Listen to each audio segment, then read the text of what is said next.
जितने भी अनर्थ हैं, दुख हैं, जन्म मरण है, वो सब के सब बुद्धि की कमजोरी से होते हैं। दूसरे को पटाकर अथवा हुकूमत चलाकर कोई बड़ा आदमी दिखे फिर भी बुद्धि तो कमजोर है, क्योंकि मन के कहने में बुद्धि सहायक बन जाती है और मन इंद्रियों के कहने में और विकारों में गिराती है, तो बुद्धि कमजोर है। लेकिन विकारी माहौल के समय बुद्धि परमात्मा प्रसाद जा बुद्धि मजबूत होती है, उचित में मन को सहयोग देती है और अनुचित में मन पर नियंत्रण करती है। ऐसी बुद्धि सत्संग के द्वारा ही मिल सकती है। इसीलिए हजारों वर्ष की तपस्या कर ले, लाख वर्ष का शीर्षासन कर ले, करोड़ों अरबों रुपए इकट्ठा कर ले, लेकिन भगवत प्रसाद या मति के बिना दुख नहीं मिट सकता। यहाँ तक कि भगवान साथ में खड़े हैं फिर भी दुख नहीं मिट सकता।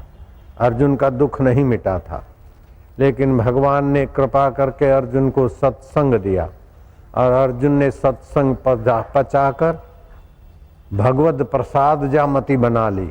और अर्जुन कहता है नष्टो मोह स्मृति लब्धवा तव प्रसादात।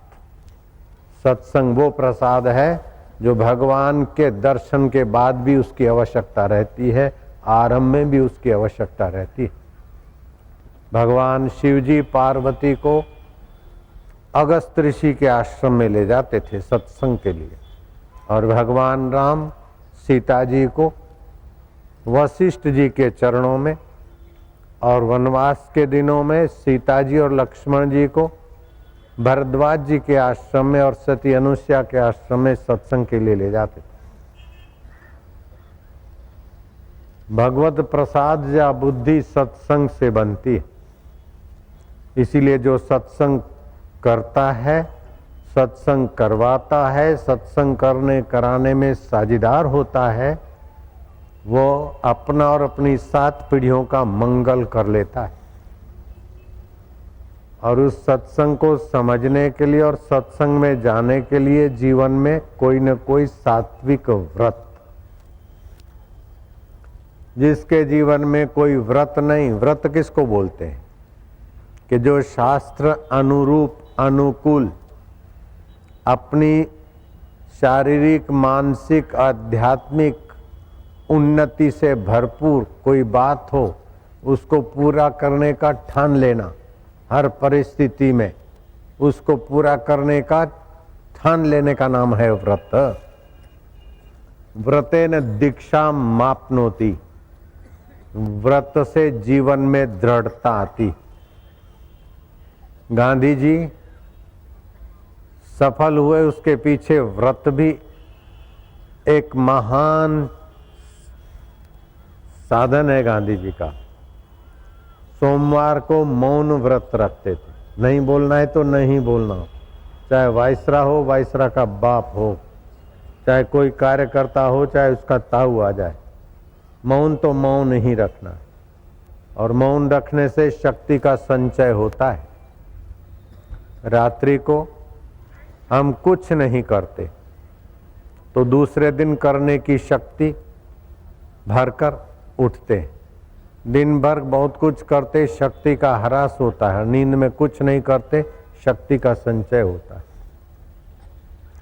मौन से बहुत सारी शक्तियों का संचय होता है, लेकिन उस मौन में तंद्रा निद्रा अथवा मौन का अहंकार न हो, मौन में भगवान को पाने का व्रत हो, वो मौन में 4 चांद लग जाते हैं। अपनी बुद्धि को भगवत प्राप्ति के इरादे से भर देने से बुद्धि भगवत प्रसाद या जल्दी बनती है। तामसी बुद्धि शुभ में अशुभ दिखाती है, अशुभ में शुभ दिखाती है। चिकन में मजा दिखाएगी, शराब कराब कबाब में मजा दिखाएगी, रॉक और पॉप म्यूजिक में मजा दिखाएगी, और सत्संगियों को देखकर हंसी करेंगे कि ये कहाँ जा रहे हैं, फालतू चल यार मेरे साथ, आ मेरे कॉल में नाचना सिखावा, बॉयकट करना सिखावा, लाली लिपस्टिक लगाना सिखावा, ये क्या बाबाओं के चक्कर में। तामसी बुद्धि पुण्य को पाप, पाप को पुण्य, शुभ को बेकार और बेकार को बढ़िया मानती है। राजसी बुद्धि खपे खपे खपे खपे और लाख है तो 2 दे, 2 है तो 10, 10 है तो 50, 100, 1 करोड़, 2 करोड़, भूख नहीं मिटेगी, भिखारी बना देती है राजसी बुद्धि। और खपे खपे खपे खपे, अब तू ब्याज नहीं खा सकता है मूर्ख, और खपे खपे में क्यों खपे जा रहा है? लेकिन यार ये देखो इतनी पार्टी, वो इतनी पार्टी, इतनी पार्टी, लेकिन रातों रात कईयों के अरबों रुपए गायब, लेकिन उसी में खपे जा रहे। चाहे 100 जूता खाए, तमाशा घुस के देखेंगे। तमाशा वही है कि फिर से लपड़ा के खा रहे। लेडी कहती कि इतने 5, 7, 10 दिन पहले ये किया संसार भोग, उस समय लगा कोई सार नहीं, फिर कोई लेडा लेडी। तो राजसी बुद्धि काम में, क्रोध में, लोभ में, मोह में, संग्रह में प्रवृत्त कर देती है, हमको खपा देती है। राजा नृग थे, राजसी बुद्धि थी, खप गए, मरने के बाद किरकिट हो गए। क्या झक मारा, राज्य करने की अक्ल भी काम आई। मुसोलिन प्रेत होके भटक रहा है, किस काम की वो बुद्धि? इब्राहिम लिंकन राष्ट्रपति ऑफ अमेरिका, व्हाइट हाउस में कभी कभी प्रेत के रूप में बेचारा दिखाई देता। राजा आज सांप बनकर भटक रहे। तो राजसी बुद्धि सूक्ष्मता से वंचित है, परिणाम का विचार नहीं करती, बस आज एक चाहिए चाहिए चाहिए ठान लिया, बस खपे खपे। सात्विक बुद्धि परिणाम का विचार करती। साईं ते इतना मांगिए 9 कोटि सुख समाए, मैं भी भूखा ना रहूं, साधु भी भूखा ना जाए। सत्कर्म भी हम कर सकें और खा पी सकें, जी सकें, बस पर्याप्त है। बाकी का समय बचाकर सत्कर्म में और भगवान में लगती है। वह सात्विक बुद्धि को अगर सत्संग नहीं मिले तो अंदर अहम आता है कि हम अच्छे हैं, ये तो लोभी हैं, हम त्यागी हैं, ये तो ऐसे हैं, हम अच्छे हैं। तो ये हम अच्छे हैं, हम विशेष हैं, ये सात्विक बुद्धि में अहम रहेगा तो रुका रहेगा। लेकिन सात्विक बुद्धि सत्संग खोज लेगी, और सत्संग में अहम न आए ऐसा माहौल मिल ही जाता है। बड़े से बड़ा उद्योगपति और बड़े से बड़ा IAS ऑफिसर अथवा CM लेवल का आदमी और चपरासी दोनों एक ही कतार में संतों के चरणों में बैठ जाते, राजे महाराजे और वो। अपना मूल्य कम करने की बुद्धि राजसी बुद्धि है। अपना मूल्य कम कौन करता है? जो बाहर की वस्तु से बड़ा अपने को बड़ा बनाता है, बाहर की परिस्थिति से अपने को बड़ा बनाता है, वो अपना मूल्य खोता है। जिसको किसी व्यक्ति के बिना मजा नहीं आता, किसी वस्तु के बिना सुख नहीं मिलता, वो कंगला है, अपना मूल्य खोता है। किसी व्यक्ति की आवश्यकता है, किसी वस्तु की आवश्यकता है, किसी परिस्थिति की आवश्यकता है, तभी मैं सुखी हूं, नहीं तो दुखी हूं, वो आदमी कंगाल है। पूरे हैं वे मर्द जो हर हाल में खुश हैं। राम राज्य की तैयारी है तभी भी वही खुश, और राम वनवास हो गए, दर दर की ठोकर खाने का अवसर है, फिर भी राम जी अपने चित्त को दुखी नहीं होने देते। ये शहंशाही है राम जी की। श्री कृष्ण जन्मते ही पराये घर लेवाए गए, और 8 को जन्मे, 14 को पूतना आई जहर पिलाने। 1 महीने के हुए तो छटकासुर और धेनकासुर और असुर आए। 17 साल की उम्र तक कष्टों पे कष्ट, मुसीबतों पे मुसीबत मामा भेज रहा था। निहत्थे कृष्ण अपने आप में तृप्त रहते और बंसी बजाते, जरा मीठी निगाह डालते, नजरों से वे निहाल हो जाते, जो कृष्ण की निगाहों में आ जाते हैं, ब्रह्मवेताओं की निगाहों में आ जाते हैं। सिख धर्म के आदि गुरु ने कहा, ब्रह्मज्ञानी की दृष्टि अमृतवर्षी, ब्रह्मज्ञानी का दर्शन वड भागी पावई, ब्रह्मज्ञानी को बल बल जावई। ब्रह्मज्ञानी की मत कौन बखाने, नानक ब्रह्मज्ञानी की गत ब्रह्मज्ञानी जाने। श्री कृष्ण ब्रह्मज्ञानी थे, ब्रह्मज्ञानी थे, लेकिन शांत ब्रह्मज्ञानी नहीं, प्रेमी ब्रह्मज्ञानी थे। और राम जी मर्यादा प्रधान ब्रह्मज्ञानी थे, श्री कृष्ण प्रेम प्रधान ब्रह्मज्ञानी थे।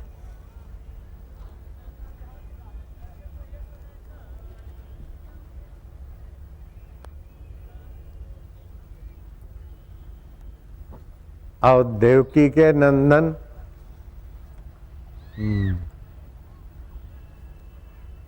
प्रेमी ब्रह्मवेता थे। कौशल्यानंदन मर्यादा पुरुषोत्तम ब्रह्मवेता थे। और ज्ञाना अवतार देवहूति पुत्र कपिल जी ज्ञाना अवतार, ज्ञान प्रधान,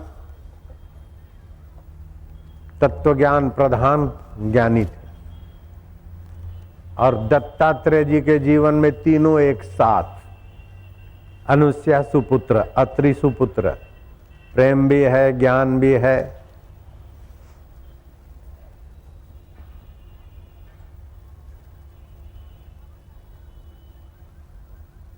ज्ञान की गंभीरता, प्रेम का संपुट और कर्म में भी निपुणता। ज्ञान किसका ज्ञान है? ये इंद्रियां जो दिखाती वो उसको बोलते हैं संसार का ज्ञान। आंख ने दिखाया, नाक ने सूंघवाया, जीभ ने चखाया, कान ने सुनवाया, त्वचा ने स्पर्श कराया, ये ज्ञान पंच भौतिक वस्तुओं का ज्ञान है, अत्यंत तुच्छ ज्ञान है। इस ज्ञान को समझ के इसमें खोज करने से ऐहिक विज्ञान बनता है। लेकिन ऐहिक विज्ञानी कितना भी आविष्कार करे और वो नियत बात सिद्ध कर दे कि ये सिद्धांत है, कुछ ही दिनों में वो सिद्धांत बदल जाएगा, क्योंकि ये प्रकृति में परिवर्तन होता रहता है। दूसरा होता है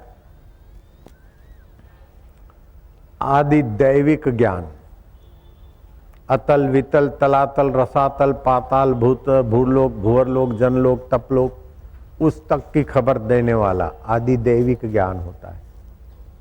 जैसे प्रश्नोपनिषद में आता है कि मनुष्य के अंदर 72 करोड़ 72 लाख 10,000 और 1 नाड़ी। ये तुम्हारे ऐहिक विज्ञानी जो विदेशी कहे जाते हैं वो ये रिसर्च करके नहीं बोल सकते, ये तुम्हारे पूर्वजों का रिसर्च है। 72 करोड़ 72 लाख 10,000 और 1 छोड़ा नहीं है, अबाउट 10,000 लिख देते नहीं, करीब 10,100 है नहीं, 10,000 और 1 ऐसों के ऐसे पूर्वजों की तुम संतान हो। फिर भी उन्होंने कहा कि आदि दैविक ज्ञान जिससे प्रकाशित होता है वह ब्रह्म ज्ञान ही सर्वोपरि ज्ञान है। ज्ञान मिड़े ज्ञानड़ी, ज्ञान तो ब्रह्म ज्ञान, जैसे गोला तोफ का 1600 मैदान। श्री कृष्ण के पास आदि दैविक संपदा थी और अपने प्यारे अर्जुन को भी उससे संपन्न किया, और आदि दैविक ज्ञान के बल से ही स्वर्ग में गए। अभी कोई रॉकेट का बाप जाके दिखाए स्वर्ग में, उर्वंशी से जरा मिलके दिखाए, पहुंच ही नहीं पाएगा। आदि भौतिक साधन आदि दैविक जगत में प्रवेश नहीं पा सकते, लेकिन अर्जुन ने आदि दैविक जगत में प्रवेश पाया और अस्त्र शस्त्र और विद्या सीख के आए। फिर भी अर्जुन का दुख नहीं मिटा, और जब अर्जुन को श्री कृष्ण ने कृपा करके तत्व ज्ञान दिया और अर्जुन ने बराबर मनन किया, प्रश्न उत्तर करके शंका समाधान किया, तो अर्जुन को युद्ध के मैदान में ये तत्व ज्ञान ऐसा नहीं कि खाली मंदिर में ही हो, ये तो गीता ने तो क्रांति कर दी। महाभारत ग्रंथ में 1 लाख श्लोक हैं, दूसरे पुराण में 80,000, भागवत पुराण में 18,000 श्लोक, लेकिन गीता जी में केवल 700 श्लोक। और उन 700 श्लोकों का कुछ हिस्सा केवल समझ ले, ब्रह्म ज्ञान हो जाए।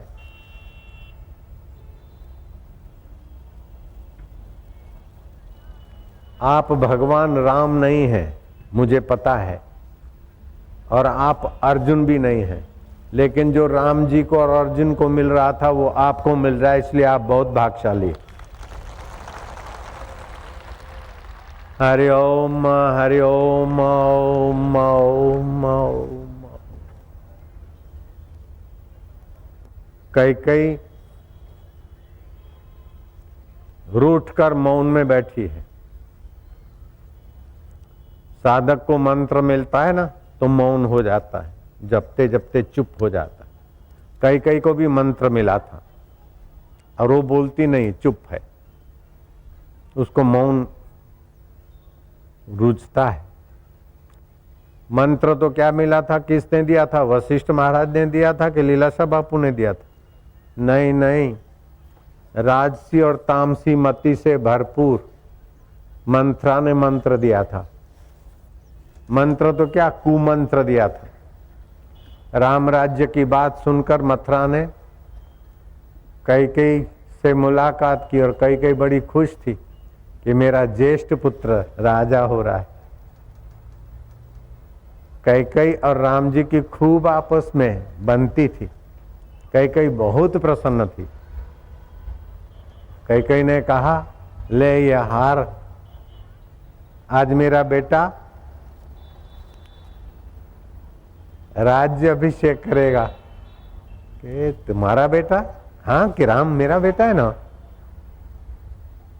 बोले तो ठीक है, लेकिन अपना अपना होता है, पराया पराया होता है। वो कुमंत्र दे दिया, ये अपना ये पराया। राग और द्वेष पैदा कर दे वो मंत्र नहीं है, कुमंत्र है। और राग द्वेष मिटाकर तत्व ज्ञान के तरफ ले जाए वो सुमंत्र है।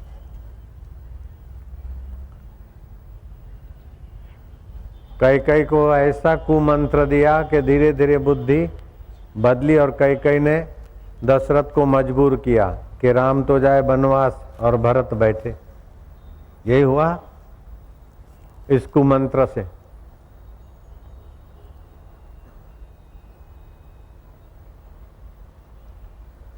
सुमित्रा ने मंत्र दिया अपने बेटे लखन को, बोले तुम राम जी की सेवा में जाओ, लेकिन राम जी के नाते सबसे व्यवहार करना। जैसे पतिव्रता पति के नाते ससुर ससुरा देवर जेठ और पति के मेहमानों की भी सेवा कर लेती, ऐसे भगवान के निमित्त सबसे व्यवहार करना, ये सात्विक मंत्र था। सुमित्रा अम्बा ने लखन को मंत्र दिया, वो भगवान के नाते सबसे व्यवहार करना, अनेक में एक देखना। और मंत्रा ने कुमंत्र दिया, अपना पराया। वास्तविक देखे तो अपना कौन है? अपनी देह भी अपने कहने में नहीं चलती, अपना मन भी अपने कहने में नहीं चलता, अपना बेटा भी अपने कहने में नहीं चलते। आजकल अपने दोस्त भी अपने से धोखा कर लेते, और अपने वाले धड़ धड़ धड़ करके कैसे इंदिरा को उड़ा दिया दुनिया जानती। राजीव बेचारे को स्वर्ग भेज दिया, अपने वाले कब कितना काम आते कोई पता नहीं।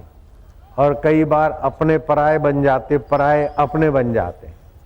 तत्व ज्ञान तो ये है कि अपना तो एक आत्मा परमात्मा है जो मौत के बाद भी हमारा साथ नहीं छोड़ता, वही अपना है, बाकी सब स्वप्न है।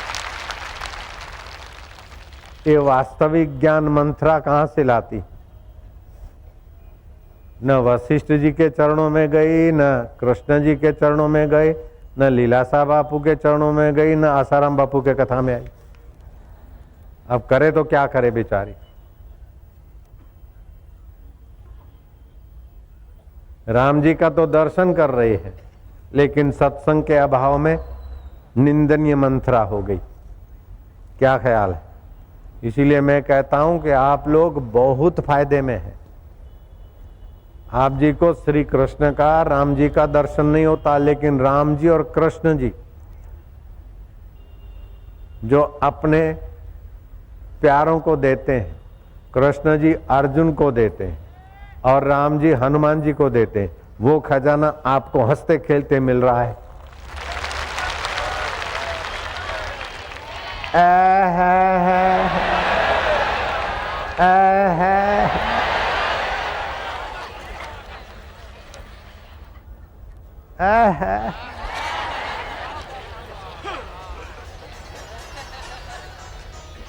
पहले तो हाथ में माइक लेके बोलते थे, अब बोलते और तुम सुन रहे हो।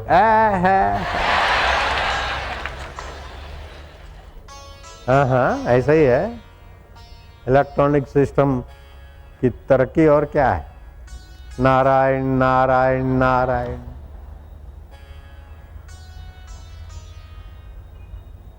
ये कैसा जादू है। अरे जादू बादू कुछ नहीं, पहले हाथ में था अब जेब में है। मेरी खुली किताब है लाला लालिया। नारायण हरि नारायण हरि।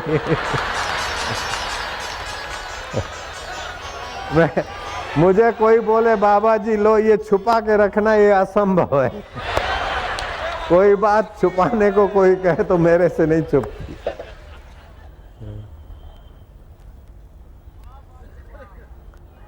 नारायण नारायण नारायण नारायण। मैं आपको सच बताता हूं कि मेरा कोई भी निर्णय ईश्वर की कृपा बिना का नहीं होता। तो कई बार ऐसा होता है, बाहर से लगता है कि ये ठीक है, लेकिन भीतर से आता है कि ये कर लो, तो वो कर लेते हैं, तो वही ठीक निकलता है। दिखने वाला ठीक बेठीक हो जाता है।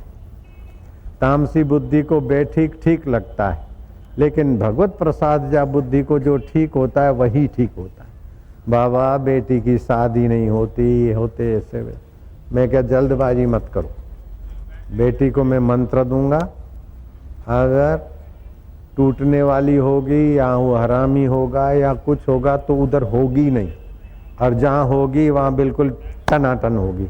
ऐसा मंत्र देता हूँ और टनाटन होती। सीता जी को वो मंत्र था तो राम जी मिले। तो कई बार आदि दैविक शक्तियां हमें बहुत सहयोग करती। आदि भौतिक जगत के कई समस्याएं और कई उपलब्धियां आदि दैविक जगत की शरकत से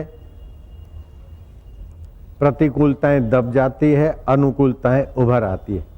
और कहीं प्रतिकूलताएं आने वाली होती है तो पहले से ही स्पूर्ण हो जाते। ऐसा एक दो को नहीं, हजारों हजारों मंत्र दीक्षा लिए हुए लाखों लाखों साधकों को अनुभव होते हैं कि इधर जाना है, लेकिन बोले रुको, जाना है, लेट हो रहे, टाइम हो गया, बोले रुको। अभी बंबई में बम धमाके हुए, तुम्हारे से अनजान बात नहीं है ये।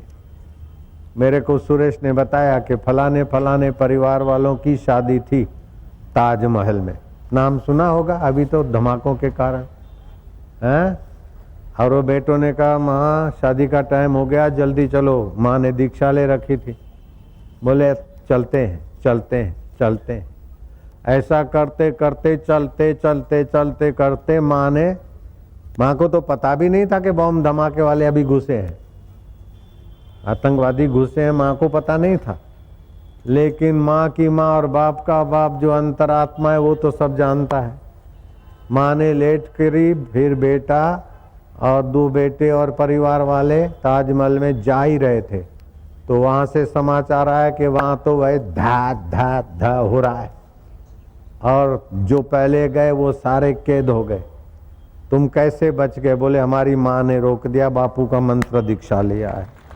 मैं क्या, वाह बापू वाह। मेरे बापू तो लीला शादी है। बापू कैसी कैसी प्रेरणा कर रहा है, और कैसी कैसी विपदाओं को पहले से ही विपदाओं की खाई से बचाता है। सुरेश ने मेरे को बताया बापू आप, मैं क्या वाह बापू वाह। आप बोलते वाह बापू वाह तो आपके बापू को मैं जानता हूँ, लेकिन मेरे बापू को भी मैं जानता हूँ। वाह बापू वाह। आप समझ गए होंगे। आप वाह बापू वाह करते होंगे तो आप जाने कौन सा आपका बापू है, लेकिन मेरे बापू को मैं जानता हूं। वाह बापू वाह, वाह साईं वाह। वो मेरे साईं अभी भले शरीर से साकार रूप में नहीं है, लेकिन ऐसी कोई जगह नहीं वो मेरे साईं न हो। है ऐसे ब्रह्मज्ञानी गुरु का चेला हूं तो फिर वाह साईं वाह करता हूं। आप बापू बोलते, मैं साईं बोलता हूं मेरी भाषा में। वाह साईं वाह, बलहार वाह साईं वाह, वाह बापू वाह। ये भी बापू ने कहलवाया। तो खुशी से भी जीवनी शक्ति का विकास होता है, उत्साह से, खुशी से, सद्भाव से, सद्विचार से। नारायण हरि। तो आपके घर में पति पत्नी या बुजुर्ग कोई बीमार हो जाए तो उनको उत्साह भरो, इसीलिए मैंने अपनी प्राइवेट बात आपको बता दी। नारायण हरि, नारायण हरि। दूसरे अध्याय का अभी थोड़ा विचार कर लेंगे। 5 श्लोक तो बुद्धि योग उपनिषद के ही है।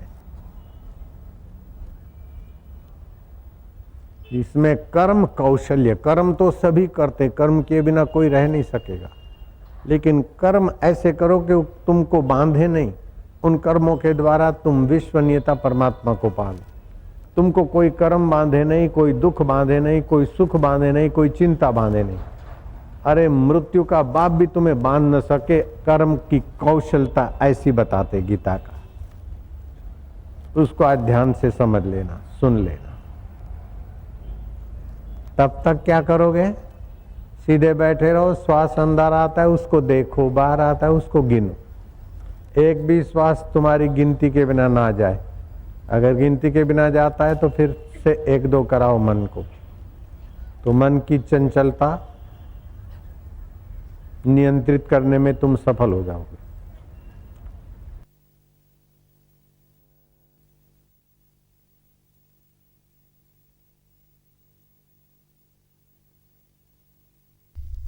अगर बुद्धि योग नहीं है तो बुद्धि दुर्बल है, तो बुद्धि मन के कहने में, मन इंद्रियों के कहने में आप न खाने जैसा खा लोगे।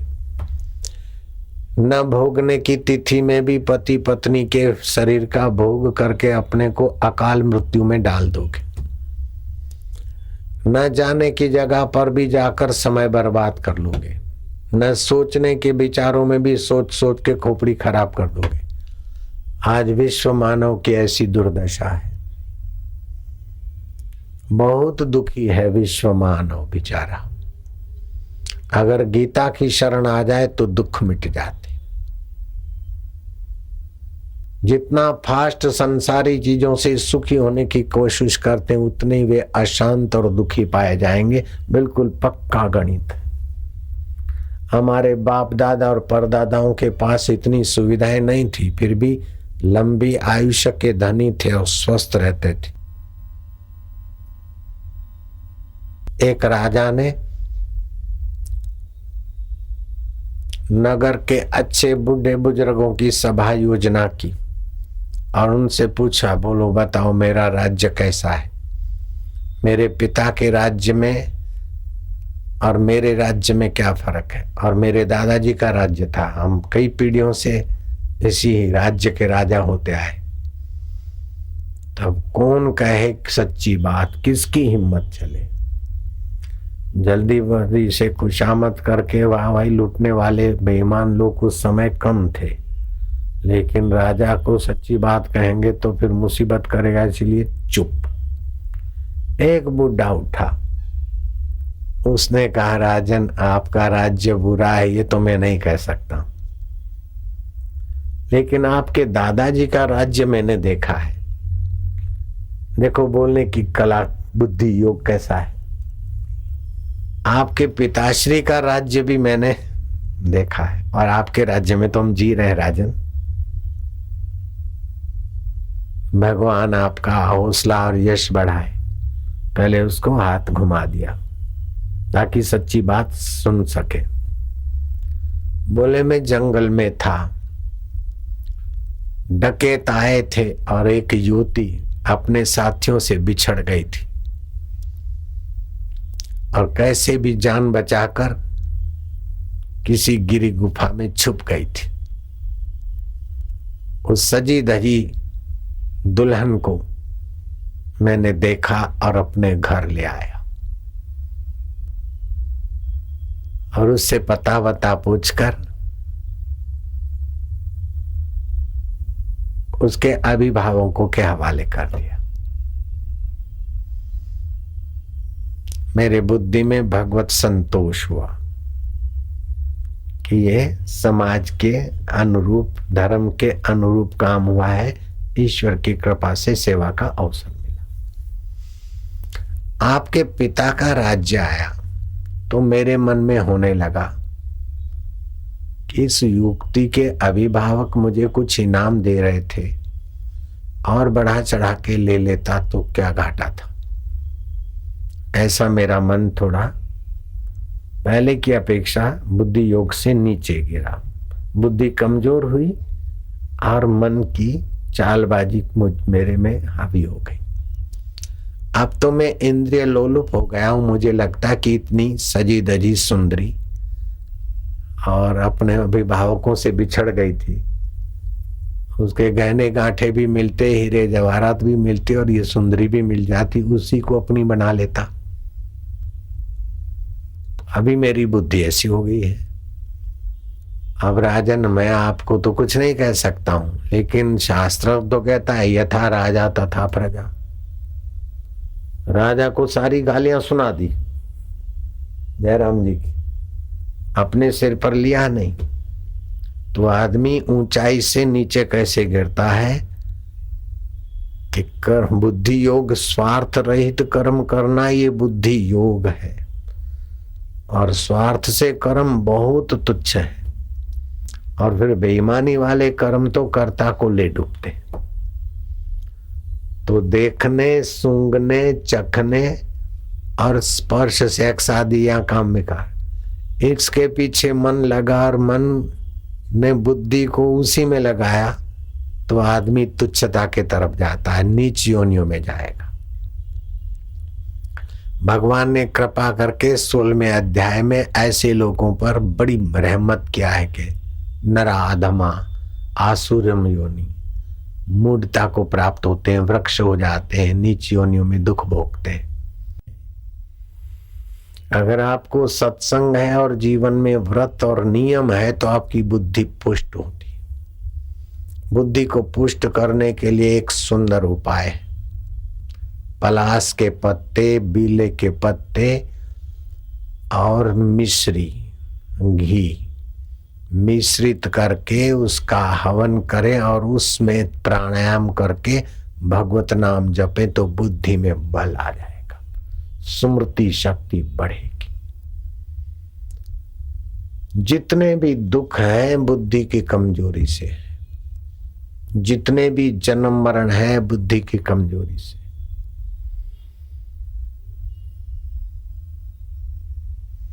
तो गीता के 2 अध्याय के 50वें श्लोक में भगवान ने कहा, बुद्धि युक्तो जहाती है उभे सुकृत दुष्कृते है। बुद्धि योग युक्त पुरुष पाप और पुण्य को त्याग देता है, आनंद को पा लेता है, सुख और दुख के सिर पर पैर रख लेता है। कर्मजम बुद्धि युक्ता ही फलम त्यक्त्वा मनीषिणा। ये 2 अध्याय का 51वां श्लोक है।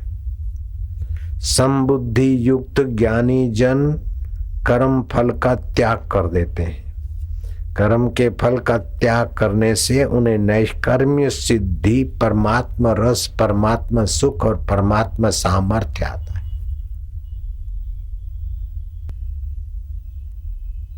कर्मजम बुद्धि युक्ता ही फलम त्यक्त्वा मनीषिणा। कर्म के ऐहिक तुच्छ फल पर नजर न रखे। कर्म की करने की सत्ता जहां से आती है उस सत्चित्त आनंद स्वरूप ईश्वर की प्रीति के लिए जो निष्काम भाव से कर्म करता है, समबुद्धि युक्त ज्ञानी जन कर्म फल का त्याग कर देते। ये दूसरे अध्याय का 51वां श्लोक कहता है। 52वें श्लोक में भगवान कहते हैं यदा ते मोह कलिलम बुद्धिर व्यतीत तरीशति। ये मोह रूपी दलदल से शरीर मैं हूं, संसार सच्चा है और ये मिले तो सुखी वो मिले तो सुखी, ऐसे दलदल से जब तुम्हारी बुद्धि तरती है तो तुम भोगे देखे हुए और अनदेखे, भोगे हुए अनभोगे सुने हुए सभी आकर्षणों से अपने को मुक्त कर पाओगे। स्वर्ग मिलेगा, आखिर पुण्यनाश हो जाएगा, गिर जाएंगे। और गिरेंगे तो धरती पे गिरेंगे जरूरी नहीं है, समुद्र में भी गिर सकते हैं, कुएं में भी गिर सकते हैं, नाली में भी गिर सकते हैं। धरती पे गिरे और फल फूल और अन्न में आए और वो अन्न किसी ने खाया, माँ के गर्भ में आए, गर्भ टीका न टीका तो फिर नाली में गए, तो तुम्हारे कर्म का फल क्या हुआ? मरने के बाद फिर नाली में गिरना, तो कर्म करके क्या जख मारा, मनुष्य जीवन का क्या फायदा उठाया? इसलिए अपने कर्म को कर्म योग बनाओ, अपने भाव को भक्ति योग बनाओ, अपने ज्ञान को ज्ञान योग बनाओ। योग अर्थात ईश्वर से मिलाने वाला ज्ञान, ईश्वर का रस देने वाला भाव। भगवत गीता के दूसरे अध्याय के 53वें श्लोक में भगवान ने कहा समाधो अचला बुद्धि तदा योगम अवाप्यसी। परमात्मा में बुद्धि अचल होकर परमात्मा योग प्राप्त करा देती है। इंद्रियों से संयमित मन को थोड़ा बहुत बुद्धि के तरफ झुकाओ, बुद्धि को भगवान के तरफ झुकाओ, तो बुद्धि भगवान में प्रतिष्ठित हो जाएगी। भगवान को जानने की ताकत किसी की नहीं है। भगवान अनंत है, अगर भगवान को जाना तो भगवान अनंत कैसे रहे, अंत वाले हो जाएंगे। जगत को जाना जाता है और भगवान को माना जाता है। जगत को जानोगे तो उससे वैराग्य हुए बिना, उपराम हुए बिना रुक नहीं सकोगे। जगत नाश से भरा है, धोखे से भरा है, गंदगी से भरा है। कितनी सुंदरी और सुंदरा हो, नाक ऊंचा करके देखो तो क्या भरा है। मुंह के नजीक जरा हम सुगंध लो तो मरे हुए बैक्टीरिया। आंख से कीचड़ निकलती है, कान से कुरेद निकलती, और नीचे के अंगों से मलमूत्र निकलता है। और खाया पच गया तो मलमूत्र, और नहीं पचा तो जहर बन जाता है। यह तन विष की बेलरी, गुरु अमृत की खान। सिर दीजे सतगुरु मिले तो भी सस्ता जान। सतगुरु मेरा सुरमा करे शब्द की चोट। मारे गोला प्रेम का हरे भरम की कोट। मैं इतनी सुंदरी दिखती हूं, लेकिन नाथ मन से जरा मेरा चमड़ा हटा कर देखो। अथवा मैं इतना सुंदर लगता हूं, लेकिन ये धर्म पत्नी मन से जरा चमड़ा हटाकर मेरे शरीर को देखो। अगर फिर भी सुंदर सुंदरे लगते हैं तो उस परमात्मा के सौंदर्य से कुछ चमक दिखती है। वो चमक उसकी है जो सूर्य में प्रभा अस्मि शशि सूर्य हो। सूरज और चांद में मेरी चमक है। ओमकार में वेदों में ओमकार मैं हूं, और तुम्हारे गहराई में जो धड़कनें चल रही है, और आंखों को देखने की सत्ता, कान को सुनने की सत्ता, जीभ को चखने की सत्ता, मन को सोचने की सत्ता, ये सब हो के बदल जाता है। फिर भी जो नहीं बदलता वो मैं वासुदेव तुम्हारा आत्मा होकर बैठा हूं, उधर भी तो ध्यान दो लाला। वासुदेव सर्वमिति स महात्मा सुदुर्लभ। ऐसे अपने वासुदेव स्वभाव ईश्वर को सर्वत्र देखे, ऐसा महात्मा सुदुर्लभ माना गया है। ऐसे महात्मा की पूजा उपासना भगवान की मूर्ति पूजा से तो अपने भाव जितना होता है, श्रद्धा भक्ति पूजा उतना ही फल होता है। क्योंकि मूर्ति तो बोलती भी नहीं और हमारे दोष भी नहीं बताती, और हमारे नहीं उठती बैठती खाती पीती नहीं है। हमें ही खिलाते पिलाते उठाते बिठाते सुलाते हैं। फिर भी हमें मूर्ति की पूजा से फायदा होता है। लेकिन जो भगवत महापुरुष हैं उनकी पूजा और उपासना करते हैं तो उनका संकल्प भी हमारी उन्नति में सहायक होता है, उनकी सीख भी हमारी उन्नति में सहायक होती है, उनका कृपा और आशीर्वाद भी सहायक होता है। इसीलिए कबीर जी ने कहा, तीर्थ नाए एक फल, संत मिले फल चार, सतगुरु मिले अनंत फल, कहत कबीर विचार। सतगुरु की उपासना से अनंत फल की प्राप्ति होती है, जिस फल का अंत न हो, नाश न हो, ऐसे अनंत आनंद स्वरूप ईश्वर तत्व के साक्षात्कार की प्राप्ति हो जाती। ये बात भगवान श्री कृष्ण ने श्रीमद् भागवत के 10वें स्कंद 84 में अध्याय और 12वें 13वें श्लोक में कही। केवल जलमय तीर्थ ही तीर्थ नहीं कहलाते और केवल मिट्टी या पत्थर की प्रतिमा ही देवता नहीं होती। संत पुरुष ही वास्तव में तीर्थ और देवता है। ये भगवान के भागवत के वचन में पढ़कर सुना रहा हूं, क्योंकि तीर्थ और प्रतिमा का तो बहुत समय तक सेवन किया जाए तब वे पवित्र करते हैं, परंतु संत पुरुष तो दर्शन मात्र से ही कृतार्थ कर देते हैं। ये भगवान के वचन में सुना रहा हूं पढ़कर। अग्नि सूर्य चंद्रमा तारे पृथ्वी जल आकाश वायु वाणी और मन के अधिष्ठाता देवता उपासना करने पर भी पाप का पूरा पूरा नाश नहीं कर सकते, क्योंकि उनकी उपासना से तो भेद बुद्धि बनी रहती कि ये देवता है और ये मैं हूं और भगवान कहीं और है। भेद बुद्धि का नाश नहीं होता, वह और भी दृढ़ होती है। परंतु यदि एक घड़ी दो घड़ी भी ज्ञानी महापुरुषों की सेवा और सत्संग मिल जाए तो वे सारे पाप ताप मिटा देते हैं, क्योंकि वे भेद बुद्धि का विनाशक ज्ञान सुनाते हैं। भगवान आगे कहते हैं 10वें स्कंद के 84वें अध्याय का मैं टीका पढ़ रहा हूं। जो मनुष्य वात पित्त और कफ इन 3 धातुओं से बने हुए शव तुल्य मुर्दे तुल्य शरीर को ही मैं मानता है तथा स्त्री पुत्र आदि को ही अपना तथा मिट्टी पत्थर काष्ठ आदि पार्थिव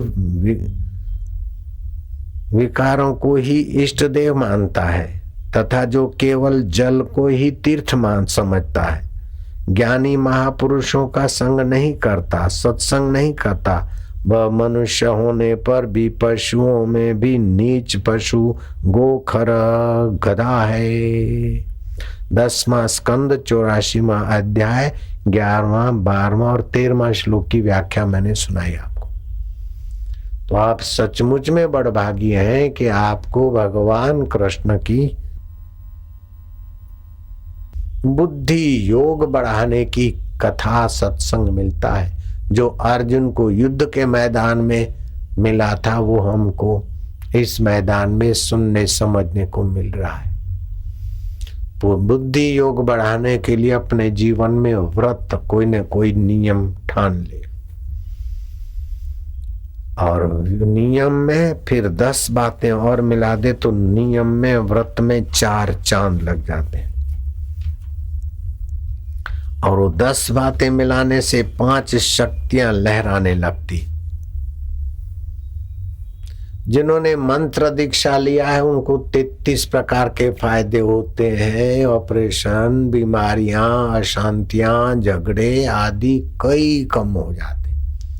जरा जरा बात में दुख, जरा जरा बात में आकर्षित होना, ये सारी बेवकूफियां मिटने लगती और कई अंतर प्रेरणाएं होने लगती और 33 प्रकार के फायदे और अवान्तर फायदे तो बहुत होते। अगले जन्म का करोड़पति अभी जन्मजात करोड़पति हो जाए अथवा अगले जन्म का डॉक्टर अभी बिना पढ़े डॉक्टर नहीं होता, लेकिन अगले जन्म का साधक जन्मजात अपनी साधना की ऊंचाइयों को छुआ हुआ मिलता है। अष्टावक्र मां के गर्भ में ब्रह्म ज्ञान की बात कर रहे थे। को ऐसे वामदेव को भी भगवत प्रसाद जब बुद्धि प्राप्त हुई। तो ये विस्तार से बात कल बताएंगे। अयोध्या में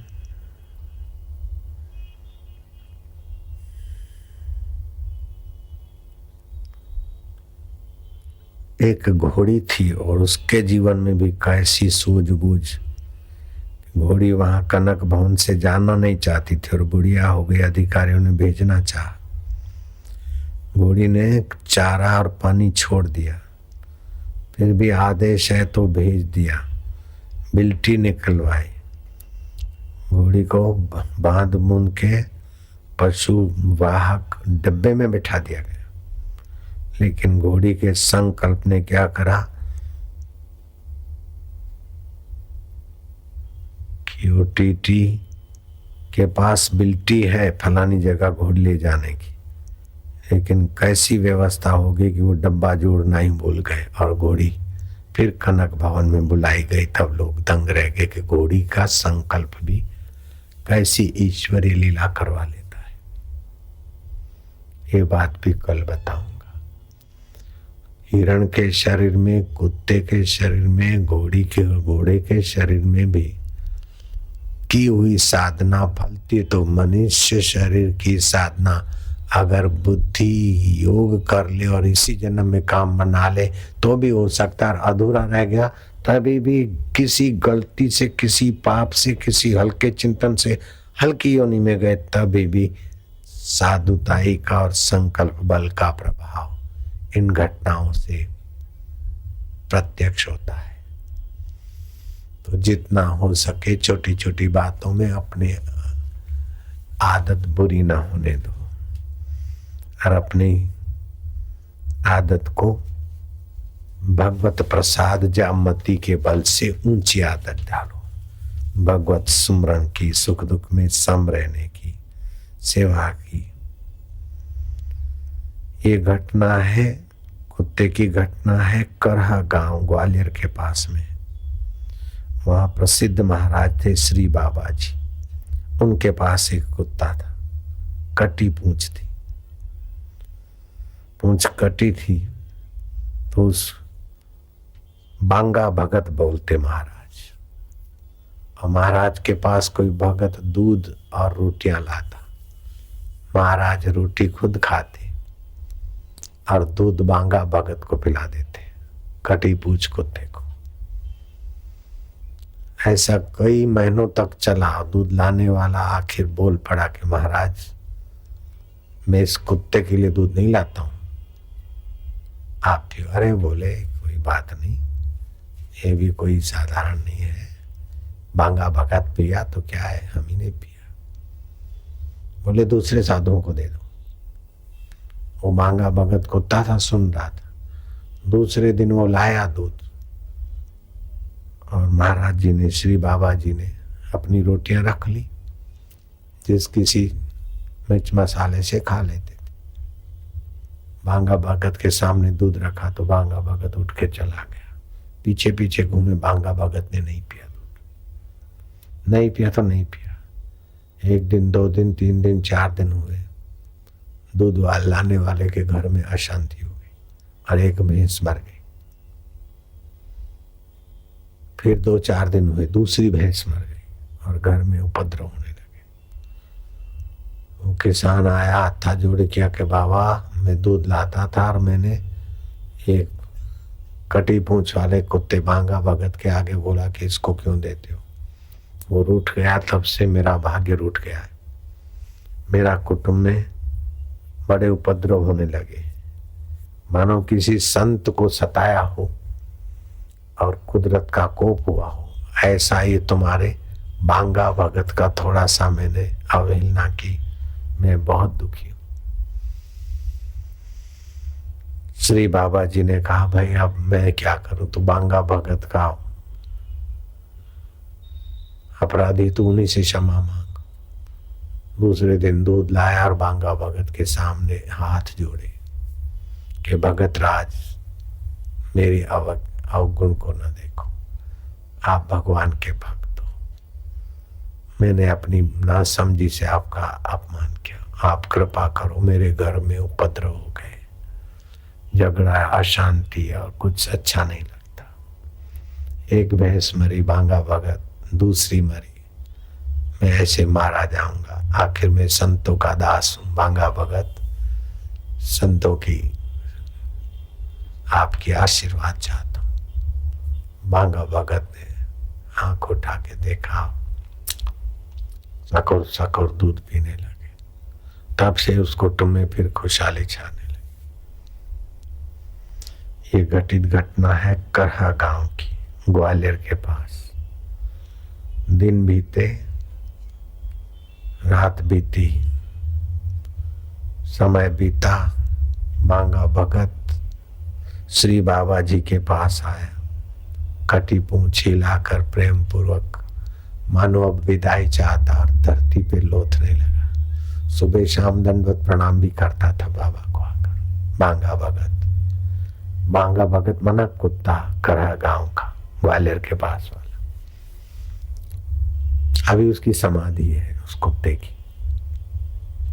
अब कुत्ता कहना ठीक नहीं, भगत है, अगले जन्म की भक्ति कुत्ते के शरीर में भी चमक दिखाती, हिरण के शरीर में भी दिखाती। 17/10/1917 कनक भवन से टिकमगढ़ भेजना था, जमीन थी वहां संस्था की, अब वहां रहेगी बुढ़ी घोड़ी। ठाकुर जी का जलसा में जो रथ खींचना होता है, ये घोड़ी अब बुढ़ी हो गई, रानी साहबा के हुक्म से वहां भेजी गई। लेकिन ये हुक्म सुना तब से उसने चारा और पानी छोड़ दिया। फिर भी रानी साहबा का हुक्म तो हुक्म है, टिकमगढ़ भेजना ही है। तो कनक भवन, अयोध्या का प्रसिद्ध कनक भवन ट्रस्ट के मैनेजर ने बिल्टी कटवाई, बांध बूंद के ले गए, पशु के डिब्बे में बिठा के आए।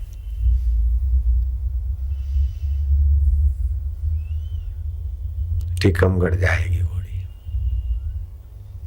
चारा पानी रख दिया लेकिन उसने खाया नहीं, जर आंसू बरस रहे। रानी को जाकर किसी ने सुनाया कि जब से आप कह गए तब से घोड़ी ने कुछ खाया पिया नहीं था, और अंदर रखा पशु डिब्बे में, तब भी वो खा नहीं रही थी, आंखों से आंसू झरझर। रानी का दिल पसीजा और आदेश दिया कि अगर नहीं गई हो घोड़ी तो वापस बुला लो, कनक भवन में वो रहना चाहती है, शेष जीवन बुढ़ापे का भगवान के धाम में गुजारना चाहती। बोले वो तो हमने बिल्टी कटवाई और बिल्टी टीटी को दे दी, गाड़ी रवाना होने वाली थी। अब वो टिकमगढ़ पहुंच गई होगी घोड़ी। फिर भी जांच करने जाते हैं, तो जांच करने गए तो स्टेशन मास्टर ने कहा वो तो हमने जो गाड़ी ले जा रहा था उस टीटी को बिल्टी दे दी, तुम्हारी घोड़ी चली गई होगी। लेकिन जरा देखे तो सही साहब, देखा तो डिब्बा वहीं खड़ा है। ये क्या हुआ, वो क्या हुआ? अरे बोले डिब्बा जोड़ना ही भूल गए। कैसी व्यवस्था है भगवान की। फिर उस श्यामा नाम था उस घोड़ी का, सुनाया गया कि अब तुम कनक भवन में ही चलोगी, तुमको टिकमगढ़ नहीं भेजेंगे। उतारा और दौड़ती हुई पहुंच गई, दाना भी खाया और चारा भी खाया और पानी भी पिया और आखिरी जिंदगी वहीं बिताई। तो घोड़े के अंतःकरण में भी ज्ञान स्वरूप भगवान की भक्ति के संस्कार मौजूद है। ये घटना है श्यामा घोड़ी की, अयोध्या की, कनक भवन 17/10/1917। कोई अविश्वासी हो तो रेलवे स्टेशन का रिकॉर्ड निकलवा सकता है, श्यामा घोड़ी के नाम से बिल्टी बनी होगी। जयराम जी बोलना पड़ेगा टिकमगढ़ जाने की। कहने का तात्पर्य कि दुनियावी चीजों के संस्कार बन बन के मन बुद्धि से मिट जाते, लेकिन भगवत भक्ति के संस्कार स्व पे पड़ते हैं। स्व मरने के बाद भी रहता है, शरीर नहीं रहता। पशु योनि में भी अगले जन्म की मति बदल जाती, फिर स्व नहीं बदलता और स्व में स्मृति होती है। तो तो जो लोग सत्संग सुनते और स्व में संस्कार डालते वो बड़ी ऊंची कमाई। अभी आप स्व की कमाई कर रहे हैं, शरीर की कमाई छोड़ के बैठे हैं। मरने वाले शरीर की आय भले थोड़ी देर छोड़ के बैठे, लेकिन आप अपनी आय अद्भुत कर रहे हैं। और अपनी आय से शरीर की आय भी आसान हो जाती। सत्संग करना माना अपने मेहनत मजदूरी से करोड़पति होना कंगले के लिए कठिन है, लेकिन करोड़पति के गोद गया तो उसी दिन करोड़पति हो गया। ऐसे सत्संग में आना मतलब भगवान की गोद जाना है। फिर चाहे श्यामा घोड़ी के रूप में, चाहे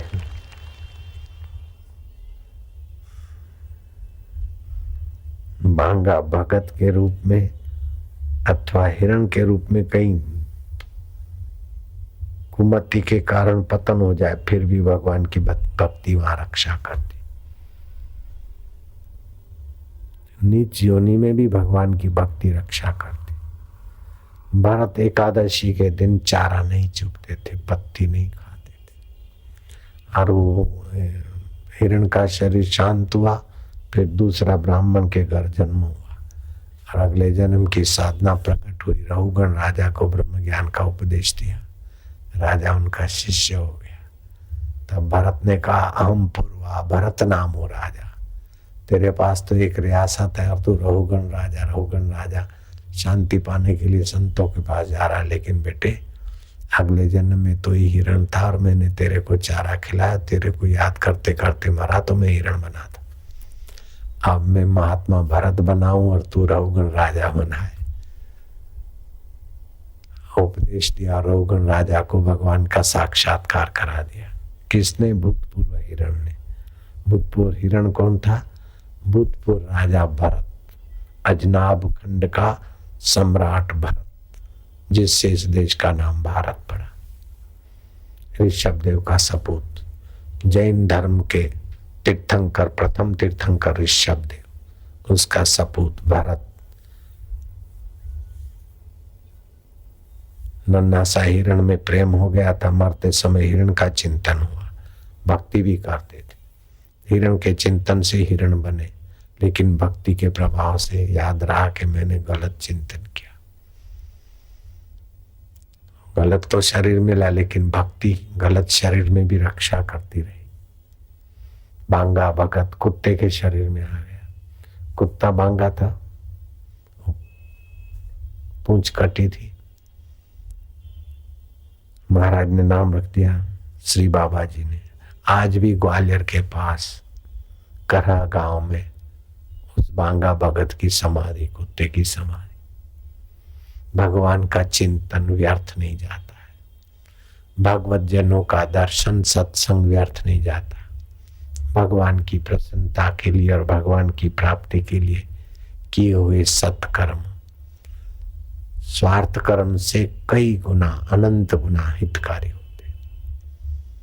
सकाम कर्म अत्यंत तुच्छ है, ऐसा भगवान बताते। समत्व योग के निष्काम कर्म, ईश्वर प्राप्ति के निमित्त किए हुए कर्म के आगे सकाम कर्म बहुत तुच्छ है।